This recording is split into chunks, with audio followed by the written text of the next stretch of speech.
जैसा कि last episode में हमने देखा था कि उस एंशिएंट केव की घोस्ट ने ज़ैंग की बॉडी पर कब्जा कर लिया है और वो बंदा एब्सोल्यूट डार्कनेस आइलैंड के पैट्रियार्क का मास्टर था। वो हानली को भी मारना चाहता था, मगर तभी उसे वॉइड हेवन हॉल के ओपन होने की बेल सुनाई दी, इसलिए वो जल्दी से वहाँ से रवाना हो गया। हानली के पास भी वॉइड हेवन हॉल का नक्शा था, तो वो भी अपनी किस्मत आजमाने के लिए वहाँ पर पहुँच जाता है। हानली देखता है कि वहाँ पर कई सारे नेसेंट सोल स्टेज के एल्डर्स अपना ग्रुप बना रहे हैं। साथ ही पैट्रियार्क का पूरा ध्यान हानली पर था, तो जुआन हानली से डील करता है। वैसे भी हानली और जुआन का दुश्मन एक ही था, तो अगर हानली पैट्रियार्क के साथ फाइट करने में जुआन का साथ देगा तो जुआन भी हानली को जिनसेन हब दिलाने में मदद करेगा। मगर ये हब उन्हें सेकंड ट्रायल में मिलने वाला था, तो हानली फर्स्ट ट्रायल क्लियर करने के लिए चला गया। वहाँ पर हानली ने डेविल किंग के साथ जबरदस्त फाइट की थी और फिर फाइनली अपनी डिवाइन डेविल बेन लाइटनिंग का यूज करके उसे खत्म कर दिया था।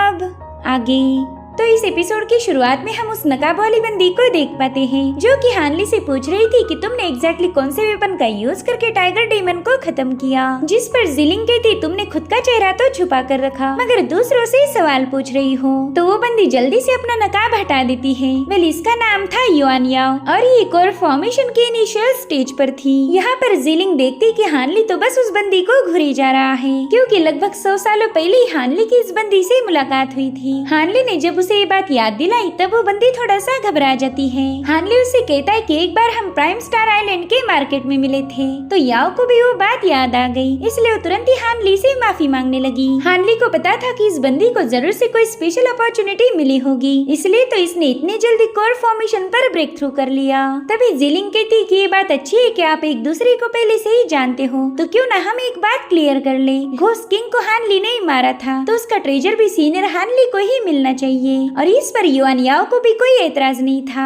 साथ ही वहाँ पर मरे हुए घोस्ट की डस्ट थी, जो कि काफी ज्यादा रेयर ट्रेजर है। इससे सोल सेटिंग करने में ग्रेट हेल्प हो सकती है। तो जिलिंग और युआन याओ इसे आधा आधा बांटने वाले थे, मगर वीपिंग बीस्ट मंकी ने तो युआन याओ के हिस्से की सारी डस्ट को ऑलरेडी खा लिया था। तो युआन उससे कहती कि तुम्हें जरा भी शर्म नहीं आ रही, तुमने आधी से ज्यादा डस्ट चट कर दी है। तो मंकी तुरंत ही उसके पास जाकर उससे माफी मांगने लगा। अब बाकी बची हुई डस्ट को जिलिंग अपने जेड बॉक्स में कलेक्ट कर लेती है। साथ ही उसने टाइगर डीमन किंग की लिविंग बीड हानली के हवाले कर दी, मगर हानली का पूरा ध्यान उस मंकी पर था। जिसके बाद ये लोग एबिस्मल ग्राउंड से बाहर जाने के लिए निकल पड़े। अब हमें स्पिरिचुअल एबिस्मल वाटर साइड का सीन दिखाया जाता है, जहाँ पर जिन कोई अपने जूनियर के साथ कंटेस्टेंट के बाहर आने का इंतजार कर रहे थे। वो बंदा जिनको इसे कहता है कि फर्स्ट राउंड में ज्यादा लोग एलिमिनेट नहीं हो पाए और जितने भी मारे गए उनमें से ज्यादा तो फ्री कल्टिवेटर्स थे, तो उनके पास कोई भी स्ट्रॉन्ग फाउंडेशन नहीं था। जिस पर जिनको ही कहते हैं कि वो लोग इतने काबिल ही नहीं थे कि डीमंस का मुकाबला कर पाए, इसलिए तो उनकी कमजोरी ही उनकी दुश्मन बन गई। खैर, अभी तो खेल की शुरुआत हुई है, इसलिए आगे के राउंड्स में हमें काफी ज्यादा मजा आएगा।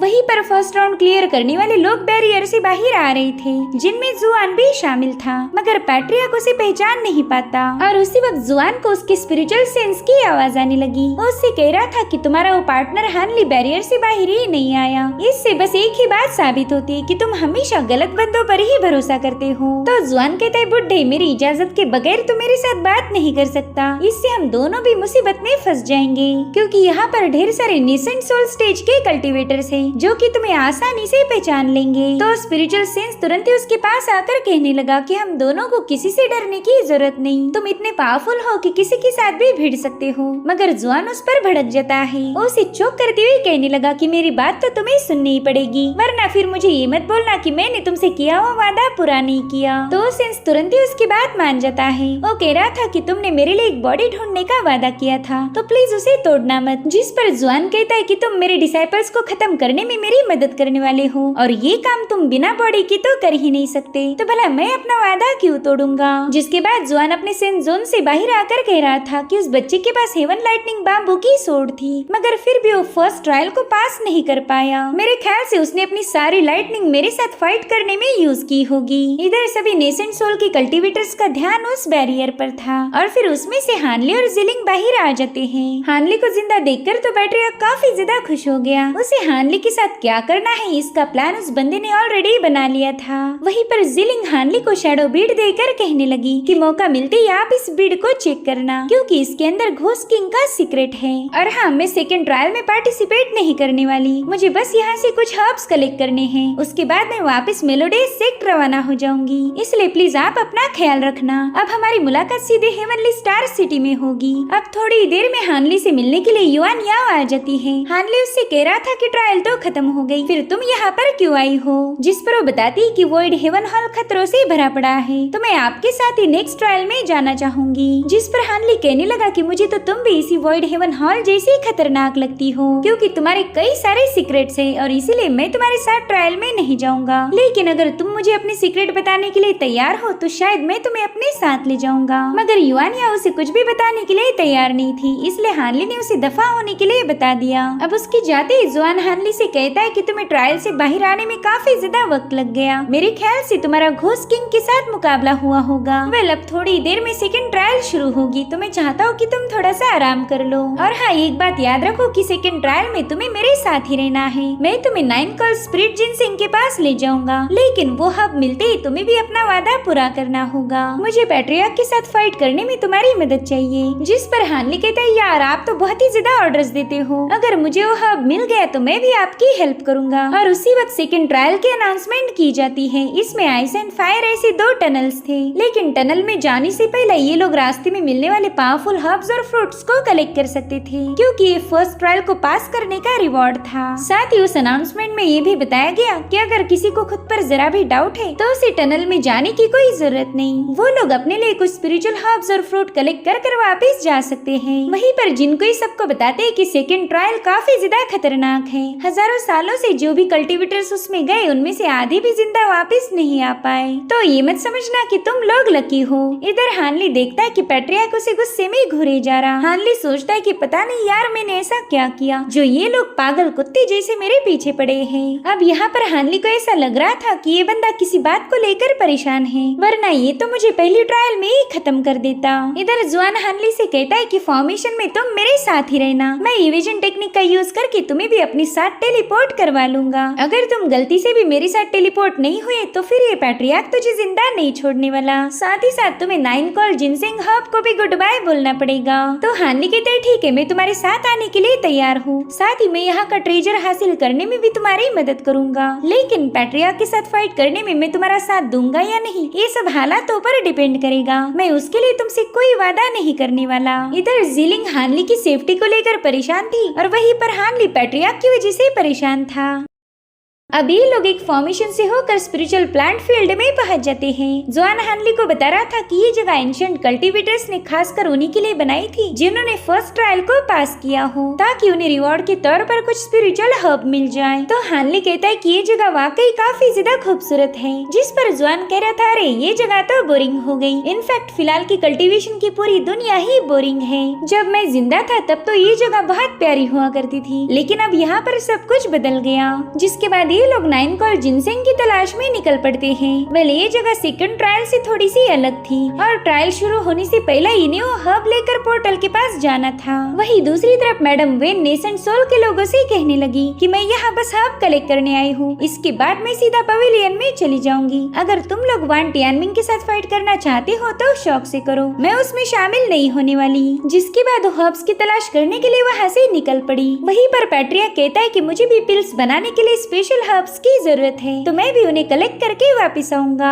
फिर पैट्रियार्क भी एक डार्क क्लाउड बनकर वहाँ से गायब हो गया। इधर मानहुजी मास्टर चिंग से कहता है कि तुम अब बहुत ज्यादा बुढ़े हो चुके हो, तो क्यों ना तुम मेरे साथ चलो, हम दोनों प्रोलॉन्गिंग फ्रूट को हासिल करेंगे ताकि तुम और 50 साल अपनी लाइफ को लंबा कर पाओ। लेकिन मास्टर चिंग कहता है कि हुमानजी, एक्चुअली मुझे एक अलग ही हब की तलाश है, इसलिए मैं तुम्हारे साथ नहीं आ सकता। और फिर चिंग भी वहाँ से गायब हो जाता है, जो देखकर हुमानजी कह रहा था कि तुम सभी लोग जानबूझकर मुझे इग्नोर कर रहे हो, मगर कोई नहीं, थोड़ी देर में मैं भी तुम्हारे साथ यही करने वाला हूँ। जिसके बाद वो अपनी जबरदस्त पावर्स को एक्टिवेट करके वहाँ से रवाना हो गया। इधर हानली को तो कुछ भी समझ नहीं आ रहा था कि उस हब को ढूंढने में इन्हें इतना वक्त क्यों लग रहा है। तो जुआन उसे बताता है कि जिनसिंग बहुत ही स्पेशल हब है, वो इतनी आसानी से तो नहीं मिलने वाला, बस तुम्हें थोड़ा सा सब्र रखना होगा। और फिर थोड़ी और देर ट्रैवल करने के बाद ये लोग एक जगह पर पहुँच जाते हैं। यहाँ पर जुआन को जिनसिंग हब की ऑरा महसूस हुई थी, मगर हानली उसे बिल्कुल भी ट्रेस नहीं कर पाता। तो जुआन उसे कहता है, बच्चे तुम्हारे पास कोर फॉर्मेशन स्टेज का सेंस है, इसलिए तुम इस जिनसेंग हर्ब को महसूस नहीं कर पाओगे,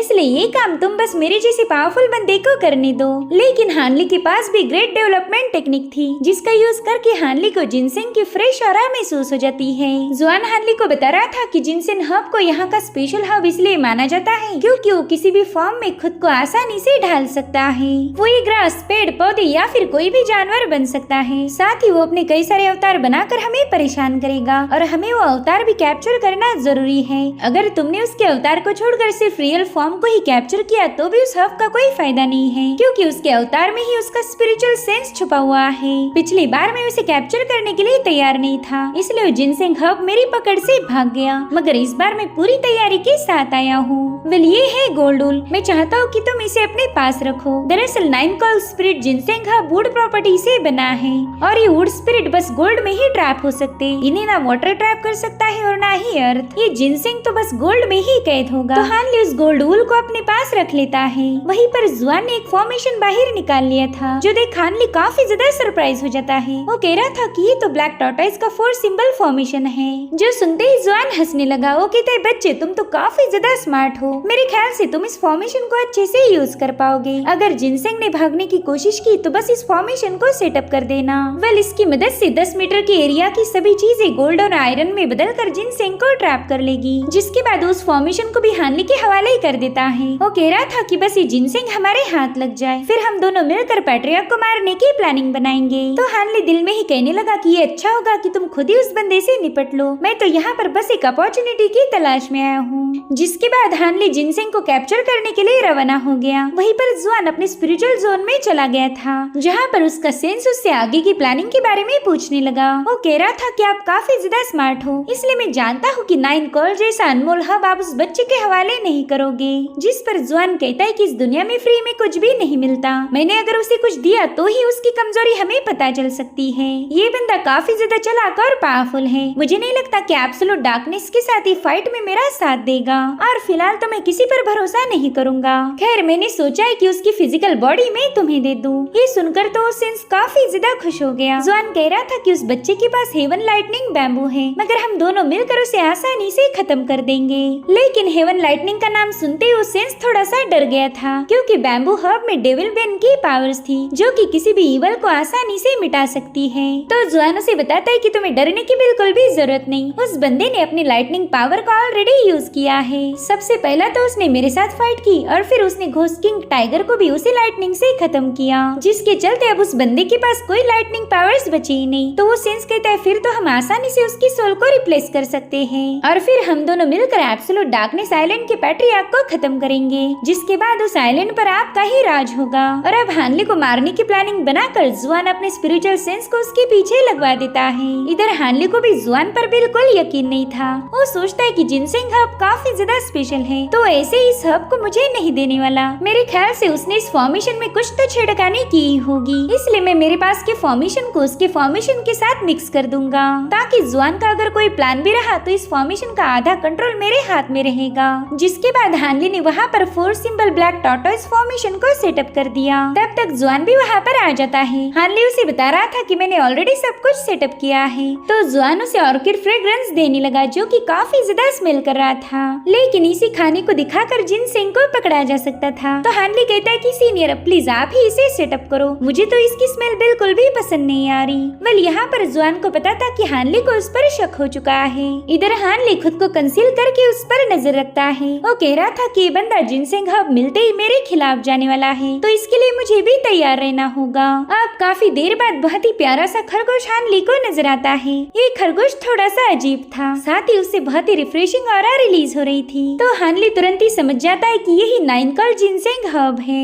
इसलिए हानली ने जल्दी से अपने पपेट्स को रिलीज करते हुए इसे चारों ओर से घेर लिया। मगर वो खरगोश वहाँ पर एक ब्लास्ट करते हुए सीधे ऑर्किड मस्क को खाने के लिए चला जाता है। तो हानली खुद ही उसे पकड़ने के लिए रवाना हो गया, लेकिन उसका हाथ लगते ही उस खरगोश ने अपने ढेर सारे अवतार रिलीज कर दिए। इन सबको कैप्चर करने के बाद ही जिनसेंग को पकड़ने का फायदा होने वाला था। तो हानली समझ जाता है कि उसे इन अवतार को तब तक पकड़ना होगा जब तक रियल वाला जिनसेंग उसके हाथ न लग जाए। तो हानली ने भी अपने कई सारे फॉर्म्स बनाकर उन खरगोशों को पकड़ना शुरू कर दिया। उसने एक के बाद एक ऐसे 8 अवतारों को कैप्चर किया था। और तभी एक खरगोश हानली के पास आकर बैठ जाता है। उसे पता ही नहीं था कि हानली ने खुद को गायब किया है। और फिर हानली बड़ी ही चालाकी से उस 9 कॉल हब को कैप्चर कर लेता है। हानली को तो ये खरगोश बहुत ही ज्यादा प्यारा लग रहा था, तो वो उसका ढेर सारा लाड करता है। अब रात के समय हानली ने अपने गोल्ड बीटल्स को बाहर निकाल लिया। जो देख जुआन उससे कह रहा था कि बच्चे शायद तुम्हें अभी भी मुझ पर यकीन नहीं, इसलिए तो तुम अटैक की तैयारी कर रहे हो। तो हानली उसे जवाब देते हुए कहने लगा कि अब आपको तो एक साथी मिल चुका है, इसलिए आपको मेरी ज्यादा जरूरत नहीं पड़ने वाली। दरअसल हानली ने उसकी स्पिरिचुअल सेंस को पकड़ लिया था। जो देख जुआन काफी ज्यादा हंसने लगा। वो हानली को ट्रैप करने के लिए अपना फॉर्मेशन एक्टिवेट करता है, मगर उसी वक्त हानली ने उस फॉर्मेशन को मैनिपुलेट कर लिया। जुआन कहता है बच्चे तुम तो ऑलरेडी तैयार थे, खैर मेरा फॉर्मेशन का प्लान तो फेल हो गया, मगर वो जो गोल्ड डूल मैंने तुम्हें दिया था तुम उसे मैनिपुलेट नहीं कर पाओगे। और फिर देखते ही देखते हानली उस गोल्ड डूल में छुपे हुए स्ट्रिंग्स में ट्रैप हो जाता है। हानली को तो खुद पर ही गुस्सा आ रहा था कि वो जुआन की इस ट्रैप में फंस चुका है। और अब वो स्पिरिचुअल सेंस हानली की बॉडी पर कब्जा करने के लिए उसके पास आ जाता है। तो हानली ने जल्दी से अपने गोल्डन बीटल उस पर रिलीज कर दिए, जिससे उस सेंस को पीछे हटना पड़ा। मगर वो बीटल्स उसे हर जगह फॉलो कर रहे थे। साथ ही हानली ने भी कुछ बीटल की मदद से खुद को आजाद कर लिया। अब आजाद होते ही हानली एक शील्ड को फॉर्म करके उस घोस्ट को रोक लेता है। साथ ही उसने अपने गोल्डन लाइटनिंग डेविल बेन से उस पर हमला कर उसे कैप्चर कर लिया। वो सेंस हानली से कह रहा था कि प्लीज मुझे छोड़ दो, मैं जुआन की सारी कमजोरियां जानता हूँ, तो मैं तुम्हारे काम आऊंगा। जिस पर हानली कहते हैं ना मैं तुम में जरा भी इंटरेस्टेड नहीं हूँ। और फिर हानली ने उसे क्रश कर दिया। वो कह रहा था कि जो लोग दूसरे की बॉडी और सोल पर कब्जा करते हैं मैं उनसे सबसे ज्यादा नफरत करता हूँ। जिसके बाद उस जुआन से कहने लगा कि सीनियर मेरे ख्याल से अब हमने ये फाइट रोक देनी चाहिए। अगर आप वो जिनसेंग हब मेरे हवाले कर दो तो मैं भी आपकी ये धोखेबाजी को नजरअंदाज करूंगा। और अगर आपका अभी भी फाइट से मन नहीं भरा तो ठीक है, हम दोनों एक साथ ही डिस्ट्रॉय हो जाएंगे। जिस पर जुआन कहता है कि वो बंदा सोल रिप्लेस नहीं कर पाया और ये सारी उसकी गलती थी। मैं तो हमेशा से ही पावरफुल लोगों के साथ कोऑपरेट करता हूँ और मुबारक हो बच्चे, तुमने मेरी ये परीक्षा पास कर ली। हानली दिल में ही कह रहा था कि इसके जितना बेशरम बंदा मैंने आज तक नहीं देखा था। इसलिए हानली उस पर नाराज होकर उससे दूर जाकर बैठ जाता है। तो जुआन ने हानली को मनाने के लिए 9 कॉल जिनसेंग हब उसके हवाले कर दिया। वो कह रहा था कि इसके सभी इनकारनेशन को मर्ज होने तक हमें वेट करना होगा, बस एक बार ये न्यूट्रलाइज हो जाए फिर हम यहाँ से सेकंड ट्रायल के लिए रवाना होंगे। और हाँ तुम बिल्कुल टेंशन मत लो, इस बार तो मैं तुम्हारे साथ कोई गेम नहीं खेलने वाला। वैसे भी इस बंदे के मरने के बाद मुझे एब्सोल्यूट डार्कनेस आइलैंड को हराने में तुम्हारी मदद की जरूरत पड़ेगी।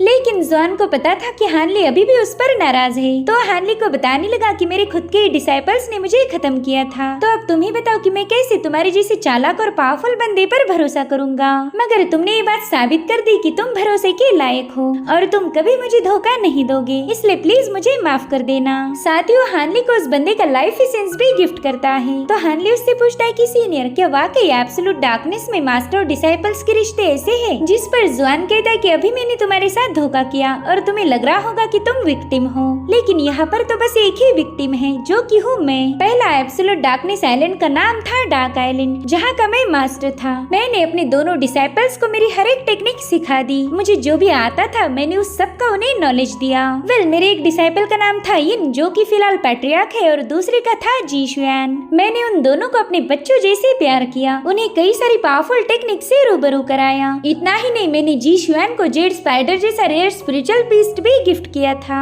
लेकिन मेरे कुछ समझ में आने से पहला ही सब कुछ बदलने लगा। उन दोनों ने मुझे बड़ी ही चालाकी से खत्म कर दिया। मरते वक्त बस मेरे दिल में एक ही सवाल था कि मेरे साथ ही ऐसा क्यों किया गया। खैर अब उस बारे में तुम्हें बताकर कोई फायदा नहीं। देखो मैं इतना तो जानता हूँ कि तुम्हारे पास जितनी भी चीजें हैं वो सारी मैंने जी शुआन को दी थी, और इसी वजह से मुझे लगा कि तुम उसके डिसाइपल हो। वेल उन दोनों ने मिलकर ही मुझे मार दिया था, मगर मुझे ये समझ नहीं आ रहा कि उन दोनों में फाइट शुरू क्यों हुई थी। मुझे लगता है कि जी शुआन काफी ज्यादा स्ट्रेट फॉरवर्ड था और इसी वजह से पैट्रियार्क ने उसे रास्ते से हटा दिया होगा। इधर हानली को इतना तो समझ आ गया था कि ये बंदा दिल का बुरा नहीं है, बस मसला ये था कि अब इसे किसी पर जल्दी ट्रस्ट नहीं होगा। तो हानली उससे कहता है कि सीनियर मैं आपके डिसाइपल जी शुआन को नहीं जानता और ना ही मुझे उस बंदे में दिलचस्पी है। रही बात आपके फर्स्ट डिसाइपल यिन यानी कि पैट्रियार्क की, तो बंदा बेवजह मुझे मारना चाहता है। खैर उससे तो मैं निपट ही लूंगा, मगर अब मुझे आपसे भी क्लोजर चाहिए। आपने मेरे साथ धोखा किया और मुझे उससे काफी ज्यादा हर्ट हुआ है, इसलिए मैं भी आपको पनिश करूंगा। जिसके बाद हानली ने अपने लाइटनिंग स्वॉर्ड को बाहर निकाल लिया।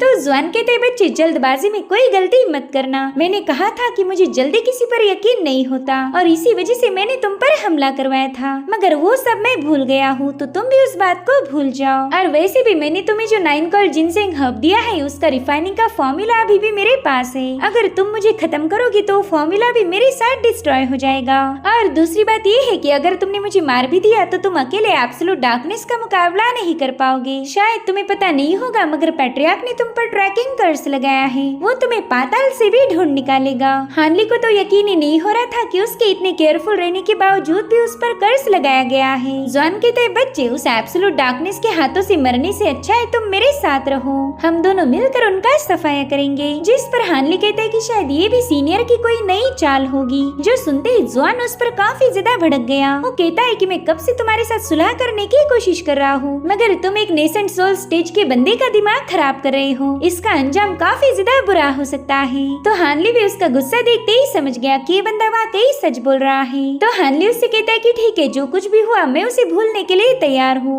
जो सुनकर जुआन काफी ज्यादा खुश हो गया। वो हानली से कह रहा था कि आइस एंड फायर के टनल को क्रॉस करने के बाद ही हम उसे खत्म कर देंगे। अगर सब कुछ मेरे प्लान के अकॉर्डिंग गया तो 50% चांसेस है कि वो मेरे हाथों मारा जाएगा। और तभी अचानक से ही जुआन गायब हो गया। वो हानली से कहने लगा कि मेरा वो एहसान फरामोश बेगैरत डिसाइपल यहीं पर आ रहा है, शायद उसने तुम्हें ट्रैक कर लिया, इसलिए अब तुम्हें थोड़ा सा संभाल कर रहना होगा। तो हानली सोचता है कि मुसीबत दिखी नहीं कि ये बंदा गायब हो गया, मुझे नहीं लगता कि ऐसे छुप छुप कर ये अपना रिवेंज ले पाएगा। अब थोड़ी देर में पैट्रियार्क एक ब्लैक क्लाउड के साथ हानली के पास आ जाता है। हानली को पता था कि इस बार वो भाग नहीं सकता, तो वो भी फाइट करने के लिए तैयार हो जाता है। मगर पैट्रियार्क ने तो वहाँ आते ही हानली पर हमले करना शुरू कर दिए थे। तो हानली उनसे जैसे तैसे बचते हुए जल्दी से अपने पपेट्स को बाहर निकाल लेता है। उसी वक्त जुआन अपने माइंड पावर का यूज करके हानली को बताने लगा कि पैट्रियार्क पर हमला मत करना, वो बस तुम्हें डराने की कोशिश कर रहा है, थोड़ा सा रुक जाओ और देखो कि आखिर वो तुमसे चाहता क्या है। तो हानली पैट्रियार्क से कहता है कि सीनियर आप इतनी दूर से मुझसे मिलने आए हो, बताए मैं आपकी क्या मदद कर सकता हूँ। जिस पर पैट्रियार्क कह रहा था कि मेरे अटैक के बावजूद भी तुम जरा भी पैनिक नहीं हुए, ये बात तो माननी पड़ेगी कि तुम में दम है। उतने में ही ऊंचा भी वहाँ पर कूद जाता है। हानली पैट्रियार्क से कह रहा था कि आप एक नेसेंट सोल के कल्टीवेटर होके भी एक कोर फॉर्मेशन वाले बंदे को मारना चाहते हो, मुझे तो इसमें जरा भी दम नहीं लग रहा। तभी पैट्रियार्क कहता है कि बच्चे शायद तुम एक फ्री कल्टीवेटर हो और हेवनली स्टार सिटी के रेसिडेंट भी, हम कई सालों से तुम्हें ढूंढ रहे थे और देखो आज जाकर तुमसे मुलाकात हुई। जिस पर हानली जवाब देता है कि मैं पिछले 100 सालों से खुद की पहचान छुपाते आ रहा हूँ, आपके डिसाइपल ऊंचाओं ने प्राइम स्टार के इंसिडेंट के बाद बेवजह मुझे परेशान किया, 100 सालों तक मुझे इसी की वजह से छुप कर रहना पड़ा, मगर अब छुपने की कोई जरूरत नहीं। तो पैट्रियार्क कहता है कि पास्ट में जो कुछ भी हुआ मैं उसके लिए तुम्हें जिम्मेदार नहीं मानता, मैं यहाँ बस तुमसे एक सवाल पूछने आया था। और फिर पैट्रियार्क ने हानली को जेड स्पाइडर का जाल दिखाया, जो देखते ही हानली को याद आता है कि उसने हेवनली रेमेडी पपेट को टाई करने के लिए जेड स्पाइडर का यूज किया था। और हानली के चेहरे पर का लुक देखते ही पैट्रियार्क भी समझ गया कि वो स्पाइडर हानली की थी। तो वो कहते बच्चे चल जल्दी से उस ब्लड जेड स्पाइडर को रिलीज कर, मुझे सिर्फ उसे देखना है। हानली को पता था कि अगर उसने मना किया तो पैट्रियार्क उसे खत्म कर देगा, इसलिए वो तुरंत ही अपने स्पाइडर को बाहर निकाल लेता है। और उसे देखकर पैट्रियार्क काफी ज्यादा खुश हो गया। वो कहता है कि ये तो हेवन की एक ब्लेसिंग है। इधर जुआन भी हानली पर चिल्लाने लगा। वो कह रहा था कि अगर ये स्पाइडर तुम्हारे पास थी तो तुमने मुझे इसके बारे में पहले क्यों नहीं बताया। तो हानली उसे जवाब देता है कि तुमने मेरे दोस्तों को खत्म किया और फिर मुझे भी मारने की कोशिश की थी, तो भला मैं तुम्हें स्पाइडर के बारे में क्यों बताता। जिस पर जुआन कहते हैं ठीक है, अब हमें अपने प्लान्स को चेंज करना होगा, अब बस देखते जाओ कि कैसे ये कमीना तुम्हें अपने साथ इनर हॉल चलने के लिए इनवाइट करने वाला है, और तुम भी उसे ऐसा दिखाओ कि तुम उसके साथ हो, बस उसके साथ चले जाना और मैं सीक्रेटली तुम्हें फॉलो करूंगा। इधर हानली को समझ नहीं आ रहा था कि जुआन भी स्पाइडर को देखकर उतना ही एक्साइटेड हुआ जितना कि पैट्रियार्क हुआ था। आखिर स्पाइडर में ऐसा है क्या। तभी पैट्रियार्क हानली को बताता है कि स्पाइडर का मेरे एब्सोल्यूट डार्कनेस आइलैंड के साथ पुराना कनेक्शन है। एक जमाने में ये मेरी स्पिरिचुअल पेट हुआ करती थी, मगर कुछ सालों पहले ही मेरे से ये अलग हो गई। मैंने तो कभी उम्मीद भी नहीं की थी कि ये स्पाइडर तुम्हारे पास होगी। तुमने इसे रेस करके बहुत अच्छा काम किया है। तो चलो अब मैं सीधा मुद्दे पर आता हूँ, ये जेड स्पाइडर तुम मुझे वापस कर दो और बदले में मैं भी पास में जो कुछ भी हुआ उसे भूल जाऊंगा। साथ ही मैं तुम्हें स्पिरिचुअल स्टोन्स या फिर कोई भी पावरफुल टेक्निक कंपनसेशन के तौर पर देने के लिए तैयार हूँ। जिस पर हानली सोच समझकर जवाब देने लगा। वो कहता है ताई सीनियर, मैं ये स्पाइडर आपके हवाले करने के लिए तैयार हूँ, मगर जब से ये मुझे मिली है तभी से मैंने इसे अपना ब्लड और इसेंस फीड किया, तो ये मुझसे ब्लड बॉन्ड से कनेक्टेड है और इसीलिए ये मुझे अपना मास्टर मानती है। तो अगर मैं इसे आपके हवाले कर भी दूं तो ये आपको एक्सेप्ट नहीं करेगी। जो सुनते ही ऊचाओ हानली को धमकाने लगता है। वो कह रहा था कि तुम्हारा ब्लड बॉन्ड गया भाड़ में, अभी स्पाइडर हमारे साथ जाएगी और अगर तुमने ज्यादा चूचा की तो मैं यही पर तुम्हें खत्म कर दूंगा। जिस पर हानली कहते हैं मेरे दोस्त, ब्लड बॉन्ड का मतलब है कि अगर मैं मर गया तो स्पाइडर खुद ही खुद को डिस्ट्रॉय कर देगी, इसलिए तुम इससे जबरदस्ती मुझसे छीन नहीं सकते। ऊचाओ को तो इतना ज्यादा गुस्सा आ रहा था कि क्या ही बताए, मगर उसे अपनी तलवार पीछे हटानी पड़ी। हानली कहता है कि पैट्रियार्क, भले ही मैं एक फ्री कल्टीवेटर हूँ मगर मेरी बैकबोन काफी ज्यादा स्ट्रांग है। अगर आप नहीं चाहते कि स्पाइडर खुद को खत्म कर दे तो मुझे यहाँ से जाने दीजिए। तो पैट्रियार्क तुरंत ही हानली के पास पहुँच गया। वो कहते हैं बच्चे, तुम्हें तो गेम खेलना अच्छे से आता है, मगर मुझे जो चीज चाहिए मैं उसे हासिल करता हूँ। अब वो स्पाइडर के करीब जाने की कोशिश करता है मगर स्पाइडर तो उससे डर के पीछे हट रही थी। तो पैट्रियार्क कहता है हानली, मैं नहीं चाहता कि तुम खुद के साथ इसे भी खत्म करो, मुझे बस तुम्हारे स्पाइडर की थोड़ी बहुत जरूरत पड़ेगी। अगर तुम इसके लिए राजी हो जाओ तो मैं तुम्हें अपने साथ वॉइड हेवन हॉल के इनर हॉल में ले जाना चाहता हूँ। वहाँ की हर एक चीज कोर फॉर्मेशन स्टेज के कल्टीवेटर के लिए बहुत ज्यादा इम्पोर्टेंट है। इधर स्पाइडर तो पैट्रियार्क से काफी ज्यादा डरी हुई थी, जो देखकर हानली कहने लगा कि मैं तो एक मामूली सा कल्टीवेटर हूँ, भला इनर हॉल में मुझे क्या ही मिलने वाला है। जिस पर ऊचाओ कहता है कि मेरे पैट्रियार्क तुम्हें एक सुनहरा मौका देना चाहते हैं, लेकिन फिर भी तुमने उसे ठुकराने की जरूरत की, इसलिए चलो मैं अब तुम्हें एक बात क्लियर कर दूं, यहाँ पर फैसला लेने का काम तुम नहीं बल्कि पैट्रियार्क करेंगे।